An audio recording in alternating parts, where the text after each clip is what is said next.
Hello everyone. If you like what I'm doing here, please consider subscribing, liking, and commenting. It would really help the channel out quite a bit. Thank you very much. Come along, folks, and listen for a spell. Here's Hawk Larabee with a tale to tell. Come a tie, aye, yippee, yippee, aye, yippee, yay. Come a tie, aye, yippee, yippee, yay. When you drive your first beef herd down the trail to the shipping station, you're a cowpuncher breathing dust and eating it, and sleeping with dust for your pillow. When you come back from the shipping station, you aren't a cowboy anymore, you're a cowman. Of course, there's still dust in your throat, but there's money in your jeans and plenty of places to spend it. When Brazos and I rode back to Silver Bow, we felt like we owned the town. It was 4 days since we'd been gone, and every man we saw in town seemed like a long-lost brother. Oh, here comes old Sandy Williams and his missus. Hiya, Sandy, you old rooster. Howdy, ma'am. Hi, Bradley. Howdy, folks. Sure good to see you again. We just got back to town. What do you know about that? You didn't say a word. This old woman stuck her nose up. I never did take the she stuff. They answered you, but looked straight ahead when I said howdy. Oh, just deep seems like. They didn't hear you. Of course they heard me. Friends of mine, too. Oh, well, forget them. Oh, here comes Plenty Moss. Hey, Brazos. How's the alfalfa coming, Plenty? We just got back to town, and I'll be another one of my friends. Something mighty strange in this town.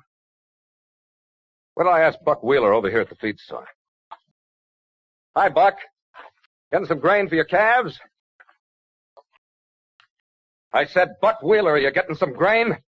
Yeah, I'm talking to me, Larabee. What do you think I'm talking to, that hitching post? Maybe the hitching post won't object to being seen talking to you. Well, Listen, Buck. You're my neighbor. Your outfit and mine are next to each other without any fences. We got the same things to fight together. So maybe you'll help me now. I wouldn't help you if a bunch of Mojaves came to burn down your outfit, Larabee. And there ain't no man in this town low enough to help you. Did you forget me, you old hopper grass? Maybe a horse thief like you would help him, yes. If you wasn't the old man, I'd just burn off them whiskers of yourn, Buck Wheeler. Stay out of this a few minutes longer, Brazos. Then maybe we'll start fighting. Sure. Start fighting me, why don't you? I'm an old man, too. Only I ain't blind. It's only a blind man you have nerve enough to rob. Blind man? No blind man in this town. You don't mean Chuckaluck Jones. Who do you think I mean? You know well enough who you robbed. Don't talk to me. I'm going home to put up a fence between our outfits. A fence that'll keep out the smell of the wind. Chuckaluck Jones. So that's what's in the air. Oh, Chuckaluck. He must have told him about it. About what, huh? Well, don't you remember a couple of nights before we put up our trail herd, Chuck and I played a friendly game and I won his last cent. Well, who'd blame you for that? Chuck must have told it around town that you cheated him, ornery little penny-ante toad frog. Well, wait till I find him. I'll make him tell the truth. I'll burn off his ears. We gotta find him first. Well, maybe he's at the Gold Bar house. Good idea. We can cool off at the same time.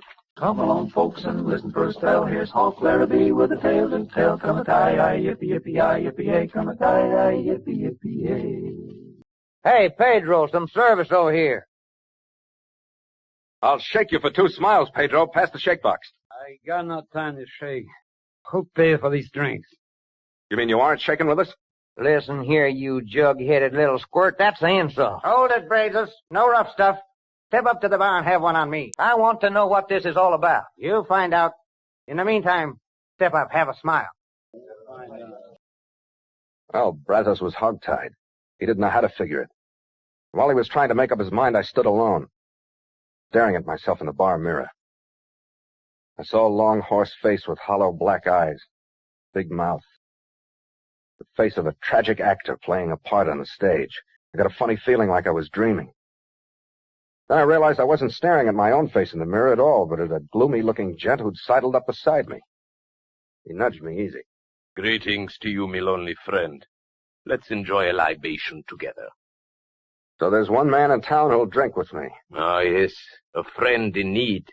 Edwin Crane, tragedian and legerdemainist, joins you. As the bard says, misery loves company.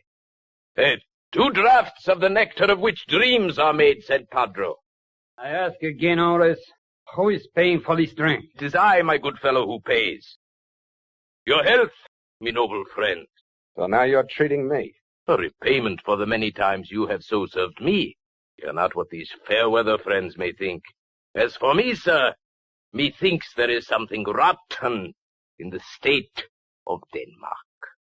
I don't quite follow you, but anyway, thanks. 'Tis nothing, dear friend. I could a tale unfold, but, may I inquire, sir, when are you taking leave of this miserable sun-baked clod of earth? This sterile promontory of hatred and stupidity. I reckon you mean Silver Bow. Exactly. I myself was on my way to San Francisco to join the Edmund Everett Grand Shakespearean troupe when I lost my, was forced to a temporary sojourn on this unfriendly shore. However, now I will continue my journey, and I was thinking perhaps we might follow the trail beyond the horizon together. I'm not trailing anywhere, Crane. I'm staying on this range. Not on this range, Larabee. Just what do you mean by that, Bleak Top? Chuck-a-Luck Jones here will tell you what I mean. As if you needed telling. I'm waiting to hear what you got to tell, Chuck-a-Luck. Well, why tell you when you know every word? All I know is you came to my shack 4 or 5 nights ago and we had a little game. You admit he came to your shack. Sure, I admit it. And I won his money. He always won before, and now the first time he gets broke, he squawks. I'm squawking about you jumping my claim and leaving me in the desert to die. Leaving you where? As if you don't know. All you gents in this cantina, listen to me. I was on my way to my diggings when Hawk Larabee followed me. How'd you notice him when you can't see? It was noon and the sun was blazing, and I can always see pretty good when there's plenty of light. Tell us what happened, Chuck. Hawk asked me for a drink of water, being his canteen was dry. I heard him drinking, and the canteen gurgling like he was filling his sombrero to water his horse. I told him it was my last water, and he handed the empty canteen back to me, and then jumped to his horse. And your own horse, Chuck-a-Luck. Just what happened to your own horse? I heard it loping after Larabee. He must have had the reins, but that I couldn't see. I'm just telling you what I know. But you know much more than you're telling, Chuck-a-Luck. What more does anyone want to hear? I was left without water in the dry wash of Death Creek, where the sun'll bake a man's brains out in 30 minutes. A right good yarn. Best I ever heard since I was a kid listening to Jack and the Beanstalk. What's the rest of it? Maybe you don't know the rest of it, Larabee. So I'll tell it. It was just by the grace of Providence that Chuck-a-Luck didn't die before he was found by a stray man riding for the Tumbling D. Tumbling D? Doxy's outfit. I see how the hand's stacking up. It's beginning to make a pat hand. What difference does it make who found it? There's lots of Doxy's stray stuff drifts down the Death Creek wash. But it was one of Doxy's riders found Chuck dying of thirst. No horse, no water. And you ain't denying it. What's the use of denying it? Chuck's word's against mine. Chuck's got the ears of a hound dog, and the whole town will believe him. Of course we believe. Now, you men stand back. Stand back, I tell you. If Chuck had died, it'd be different. Well, we can't hang Larabee for murder. Besides which, Chuck got his horse back, found it straggling in the desert. So we can't hang him for horse thieving either. I said stand back, everybody. There's to be no smoke here. And that means you too, Brazos. Me? I ain't even touched my holster. If Hawk done a thing like that to a half-blind little gent like Chuck-a-Luck Jones, I wouldn't never speak to him myself again. You heard that, Hawk? I heard it, Brazos. Just throw him If you don't want to be dancing in there, Larabee, you better slope fast and never show your face in this town again. Don't go away, partner, we're telling you why. There's more to this story than meets with the eye. Come along, folks, and listen for a spell. Here's Hawk Larabee with a tale to tell. Come a tie, yippee, yippee, yippee, yay. Come a tie, yippee, yippee, yay. When I walked out of the Gold Bar House, I thought that crowd would throw a shot or two between my shoulder blades. But no one followed me for the simple reason that the town marshal stood at the door and held them back. One woozy cowboy managed to throw a bottle which whizzed past me and smashed against the water trough. I was sure at the lowest spot a man ever reached without a friend in the world. Not even that one-time bandit, Brazos John. Oh, wait a minute. I turned around. There was Brazos following me. We looked at each other like two roosters priming themselves for a good fight. And Brazos took a few steps toward me. I want to talk to you, Hawk. Thought it was adios between you and me, Brazos. And there's something else between me and you that I ain't forgot. A while back, this whole town figured that I changed the brands on a stray cow. And there wasn't a man-jack on the whole darn range that believed me. Except you. I'm not asking you to believe anything, Brazos. Didn't say I was believing you against Chuck-a-Luck. Not yet. But look, Hawk, there's a way I'm gonna prove you innocent. You wouldn't leave that half-blind Chuck-a-Luck out there in the desert to dry up like a tromped-on toad frog without you had some reason. This whole town thinks it knows the reason. Chuck found some more specimens, which the assayer judged high grade. He was heading out to stake his claim when this trick was played on him. And whoever played the trick was a claim jumper, ain't that And reasonable? you're figuring I'm the claim jumper. No, that's just it. Suppose the claim jumper figured that Chuck-a-Luck was dead of thirst and couldn't tell no tales. Well, he'd ride right straight from the diggings to the recorder's office to post his location notice. I see what you're driving at. The recorder, Slim Barker, he'll tell us. Come on, Hawk. Recorder's office just across the street. That's where we'll get at the truth.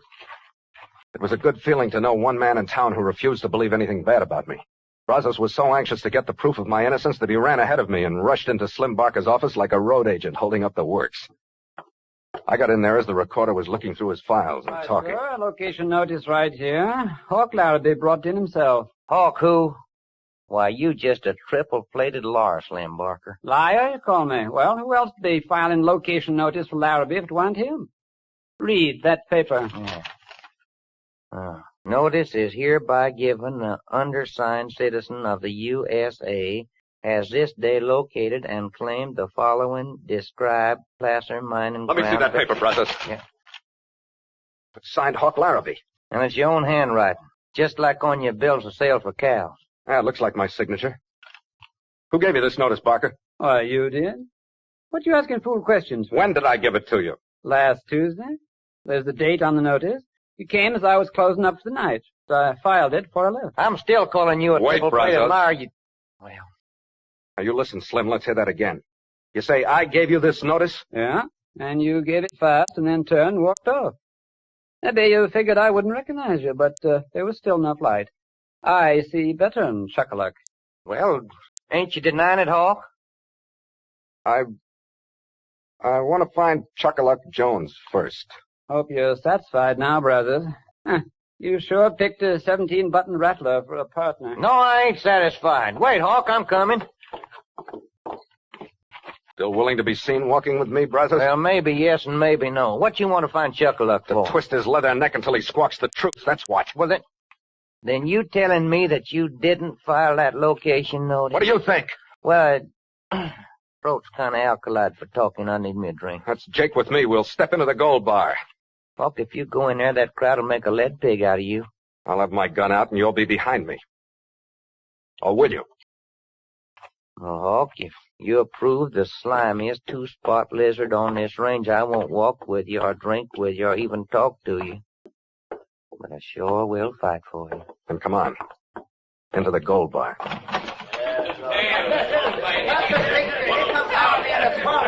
Enter the villain, and out comes his gun with a flourish. I'm looking for Chuck-a-Luck Jones. He ain't here. And what you indicating that gun at me for? And if he's not here, I'm talking to you. Every man in this cantina.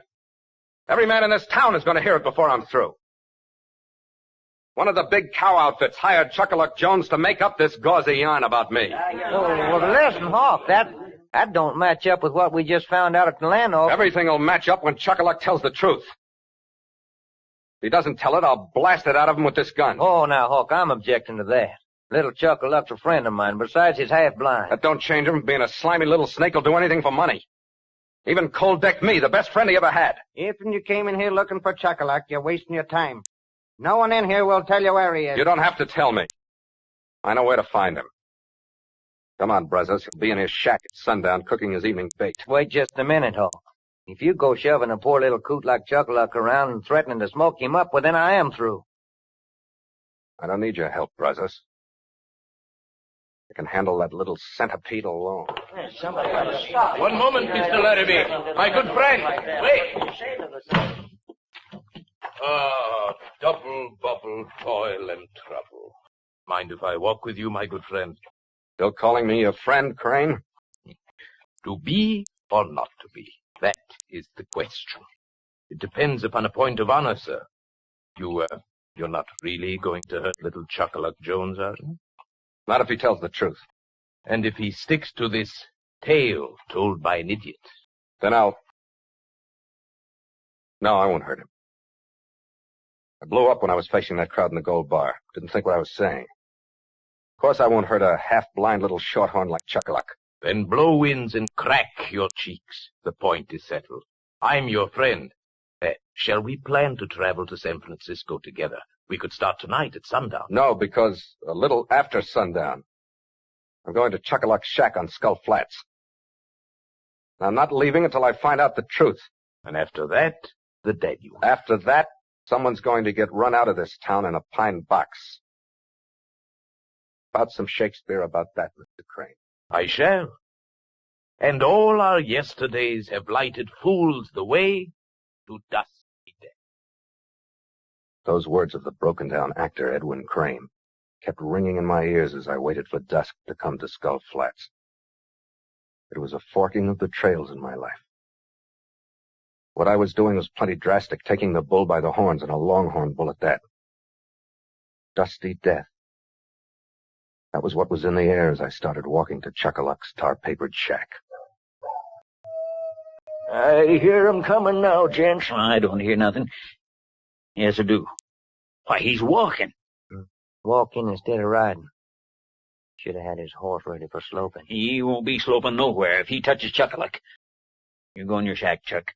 Light a lantern so's he can see you. But what if he takes a pot shot at me through the window? Out into that the minute it slaps leather. Get behind this rain barrel, Brazos, and keep low.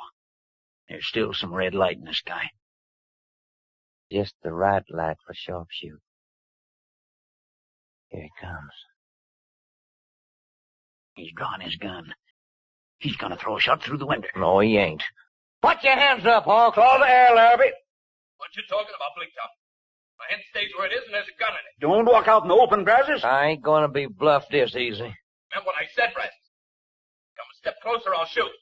Well, I'm coming, Hawk. Stay back, Brazos. I'm warning. Stop. Stop. Hey! My hand. Where'd that shot come from? Not from me. Hold up. It come from over yonder behind that water trough. Don't pick up that gun, Larabee. Now maybe you'll put up your hands. I can't. My hand, a slug smashed it. His gun hand's dripping blood. It wasn't me that throwed that shot, Hawk. What? Well, you ain't acting like Hawk Larabee, whimpering that away. The man who shot you's hiding behind that water trough. Find out who it is, Brazos, while I doctor up this vomit. It ain't necessary. Standing up behind a trough coming in. Why, it's Hawk. That's Hawk Larabee. What are you talking about? Here's Hawk right here. Somebody been feeding me loco weed. I'm seeing double. There's two Hawks. You're right, Brazos. There's two of us, me and this imitation hawk, a shot in the hand. Well, I'll be hornswoggled. I can't believe my eyes. Hey, Chuck-a-Luck, bring that lantern out here. I'm coming, Bleaktop. I know there's something wrong about this sniveling coyote here. What's happened, Bleaktop? I don't know. We come here to protect you from Hawk Larabee, and we find two of them. Hold that lantern here to his face. Come on, sit up, hombre. Turn your face so as I can see it. Pretty good makeup. Long nose, wig. And this tall, peaked sombrero, why, I could have sworn it was you, Larabee. But just who is The it? man who stole my saddle horse and rode out to the desert to steal your water, Chuck. He's the man who forged my name to your location notice. Yes, but his voice, it was you. There's one man in this town who can imitate my voice and any other voices he has a mind to. He was paid to impersonate me and play that trick on you, so I'd be kicked off this range. Yes, but I can't see him. Who is it? Wait till I take off this putty from his nose, then we'll see. I knew this was the man hired to frame me because he had money for drinks for the first time in a month. You slipped up doing that, Mr. Crane. What? It's Edwin Crane, that play actor. Well, I'll be good gosh darn. But if you knew this whizzer was being pulled on you, Larabee, why didn't you come and tell me? Who'd believe me? The only man on this range who would have believed me was Brazos John, but I was afraid he'd start shooting before I had this lizard trapped. But you announced in the gold bar that you was coming up here to give little Chuck-a-Luck a Larabee. I wanted Crane to impersonate me again so we'd get him red-handed. When he heard me threatening to kill Chuck, it was his chance to do some shooting and get me blamed for it. Please, gentlemen. I'm not well. Me very lifeblood is heavy. What are you gentlemen going to do with me? Get you to a bunk and call a medico to fix that wound. Oh, it is not as wide as a barn door, nor deep as a well, but 'twill serve. For this relief, much thanks. It is bitter cold, and I am sick at heart. You should be. It was Rance Doxy paid you to do this, wasn't it? Aye. Me poverty, but not me will, consented. You can't talk any other way, can you, even when you're hurt? All the world's a stage, and all the men and women merely players. They have their exits and their entrances, and one man in his time plays many parts. Believe me, gentlemen, this has been the bitterest role of all, and I am undone. Gentlemen, herewith cracks a noble heart. I know a little Shakespeare myself. The quality of mercy is not strained.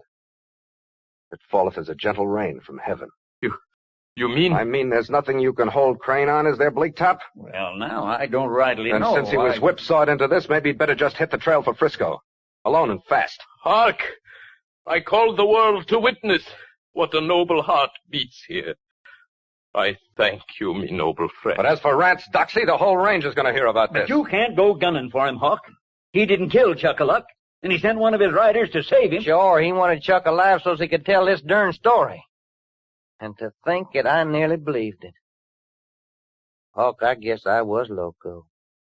Can you forgive me? Sure, brothers. You tried your best to believe in me. I guess I didn't help you any. Well, then we still partners? Sure, we're partners, Ryan and Tyden.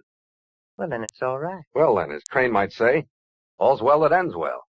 It's a mighty wide loop that Hawk Larabee throws, but it's all well that ends well, as the old saying